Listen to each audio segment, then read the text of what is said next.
তাড়াতাড়ি করে আমাকে এই লাল ব্যাগটাকে লুকিয়ে ফেলতে হবে। আরে ম্যাম, এই লাল ব্যাগের মধ্যে কি আছে? একদম চুপ থাকো।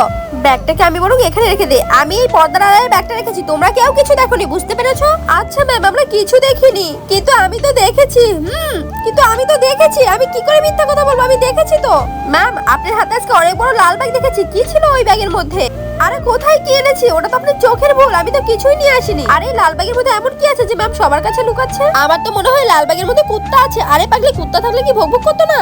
আমার তো মনে হয় অনেকগুলো টাকা আছে, ম্যাম ওগুলো চুরি করে এনেছে। আমি পর্দার পেছনটা ঝাড়ু দিই। আরে মানে ভাই দাঁড়াও, পেছনে কি? সামনে দেখো না ময়লা কত, এগুলো ঝাড় দাও। পেছনে কি? হ্যাঁ, আর যাও এখান থেকে, ক্লাস শেষ হলে তারপর আসবে। কিন্তু ম্যাম ওই লাল ব্যাগটা পাহারা দিচ্ছে কেন? আজকে দেখবো কে আসল মুসলিম, যে আমার মহান আল্লাহ তাআলার জন্য ভিডিওটিতে লাইক করে চ্যানেলটিকে সাবস্ক্রাইব করে দিবে। তার মা বাবা দীর্ঘদিন বেঁচে থাকবে ইনশাআল্লাহ। আর যারা যারা লাইক সাবস্ক্রাইব করবে না, আমি ভেবে নেবো তারা শয়তানের দল আছে, তারা আল্লাহকে ভালোবাসে না। কোথায় রেখেছো ওই লাল ব্যাগ? আরে পুলিশ! বাচ্চারা তোমরা কিছু বলো না।